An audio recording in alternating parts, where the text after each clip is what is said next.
డాక్టర్‌గా ఉన్నప్పుడు నా మంత్లీ వచ్చే శాలరీ తోటి నా ఈఎంఐ కట్టుకుంటున్నా, వెహికల్‌కి హ్మ్. అది ఇది అన్నారు. హ్మ్. ఆల్మోస్ట్ జాబ్ రిజైన్ చేశారు హ్మ్. డాక్టర్‌గా. హ్మ్.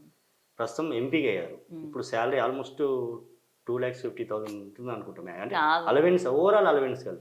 ఓవరాల్ అలవెన్స్ కలిపి నేను ఓకే. చెప్పేది. ఆ! శాలరీ ఓకే వదిలేసేయండి. హ్మ్. ఓవరాల్ అలవెన్స్ కలిపి హ్మ్. 2,50,000 చిల్లర ఆల్మోస్ట్ ఒక ఎంపీకి అలవెన్స్‌తో సహా వస్తాయి. అటు మన ఢిల్లీలో గానీ, హైదరాబాద్‌లో గానీ, ఇటు వరంగల్‌లో గానీ. హ్మ్. ఈ అమౌంట్ ఇప్పుడు అంటే ఈఎంఐ ఎంతుండే ఇంతకుముందు మీది? Vehicle EMI?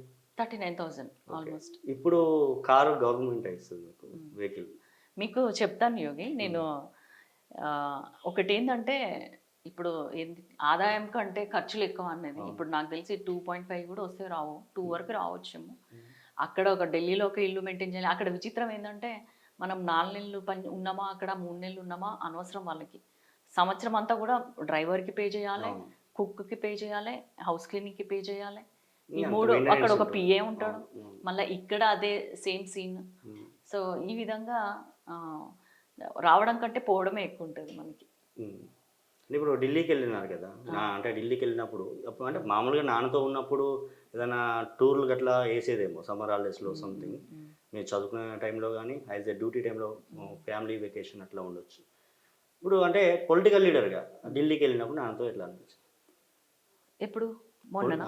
ఎంపీగా గెలిచినాక నేను నాన్న నాన్నతోటి ఇంకా వెళ్ళలేదు. వెళ్ళలేదు. హుహు. మొన్న రీసెంట్‌గా ఫ్యామిలీతోని నేనొక్కదాన్నే వెళ్ళాను. మా పిఏ మా కజిన్‌తోటి. ఓకే. మా ఫ్యామిలీతోటెళ్ళాను. ఏది సీడబ్ల్యూసీ ఆ! మీటింగ్‌కి. మీటింగ్‌కి. నాన్నగారితోటి ప్రమాణ స్వీకారానికెళ్తున్నా. Coming soon. కావ్య యాహ్! గారి ప్రమాణ స్వీకారం. ఆ! ఎలా ఉండబోతుంది? ఆ రోజు ఫస్ట్ నేను మీరు చెప్పాను. మనకి లాంగ్వేజెస్ అడిగారు. నాకెందుకో తెలుగులోనే చేయాలని చెప్పి, తెలుగులో చెప్తాను వద్దు అని చెప్పి అక్కడ ఇచ్చేసొచ్చినాను. సో, అది ద మోస్ట్ అవైటెడ్ మూమెంట్. హ్మ్. ఎన్నో రోజుల నుంచి ఎదురు చూసిన ఒక అద్భుతమైన విషయం అది. సో, డెఫినిట్‌గా హ్యాపీగానే ఉంది. హ్మ్. కడియం కానీ కావ్య అనే నేను ఒకటేంటంటే ఎక్కువ హ్మ్. మందిని ఎలౌ చేయట్లేదు. అంతే ప్రాబ్లమ్. ఓకే.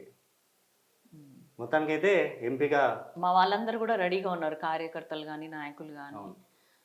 జస్ట్ అట్‌లీస్ట్ వచ్చి పార్లమెంట్ ముందైనా ఫోటో దిగుతాం అని జెప్పి ఉద్దేశంలో ఉన్నారు. కానీ వాళ్ళనిగ ఏమంటారు దఫల వారీగా తీసుకెళ్తా.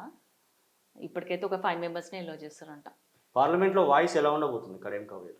మా నాన్నగారు ఒక 1 ఇయర్ చేసినారు ఎంపీగా చేసినప్పుడు 20 సార్లు ప్రశ్నలు అడిగారంట. ఆ హ్మ్. 1 ఇయర్‌లోనే. హ్మ్. స్పీకర్ గారు గూడా తనని పేరుతోటే పిలిచి అంత ఉండే. గుర్తింపు హ్మ్. తెచ్చుకున్నారు. కాబట్టి తన గైడెన్స్‌లో ఖచ్చితంగా నాకు హెల్ప్ చేస్తారు మా నాన్న. ఎట్లా మాట్లాడాలి? ఏ పాయింట్స్ విషయంలో అంటే ఏ విషయాల మీద మాట్లాడాలి? అనే దాని మీద ఉంటది కాబట్టి ఖచ్చితంగా నేను ఒక క్విక్ లెర్నర్‌ని గూడా. ఎక్కువ సార్లనే మన ప్రశ్నలుంటాయి. మీరు ఎక్కువ లెర్నర్ సార్లే అనకండి. వాయిస్ ఎందుకంటే స్టార్టింగ్ పొలిటికల్‌గా వచ్చినప్పుడుగా నేను లెర్నింగ్ అని నా ఫస్ట్ ఇంటర్వ్యూలోనే చెప్పారనుకుంటా ఆ! మ్యాథ్స్ మీరు. తర్వాత ఆల్మోస్ట్ గెలిసారు. ఇప్పుడు ఎంపీ అయ్యారు. హ్మ్. మీరు లెర్నింగ్ లాగైతే లెర్నర్ లాగైతే లేదండి. హ్మ్. అంటే ఆ నాన్న నుంచి వచ్చిన రక్తమో మరి ఏమో తెలవదు. హ్మ్. ఆల్మోస్ట్ అయితే మీరు సీనియర్ లెక్కనే బయట అందరూ పంచులిచ్చుకుంటున్నారు హ్మ్. ఇప్పటివరకి. ఆ! ఓకే. ఓవరాల్‌గా ఫాదర్స్ డే సందర్భంగా నాన్నగారికి ఏం చెప్తారు? నాన్నగారికి ఆహ్, నన్ను ఒక స్థాయిలో నిల్చోబెట్టినారిప్పుడు. ఒక గెలుపుతోటే నా కెరీర్ ప్రారంభమైంది. ప్రజలకు సేవ చేయాలన్న నా కోరిక తన ద్వారానే నెరవేరింది. తన రాజకీయ జీవితాన్ని నా కోసం పణంగా పెట్టి, ఎంతమంది మాట్లాడినా గూడా అది ఒక ఆహ్, ఈ గర్లా శంకరుడు అంటారు గదా! అట్లా గొంతులోనే దిగమింగుకొని ఆ బాధలన్నీ, ఆ అవమానాలన్నీ గూడా నా కోసము తను పూర్తి స్థాయిలో ఒక తండ్రిగా, ఒక నేతగా, సీనియర్ నాయకుడిగా ఎంతో కష్టపడి నన్ను గెలిపించినారు కాబట్టి ఫస్ట్ ఆయన పేరు నిలబెడతాను ఖచ్చితంగా.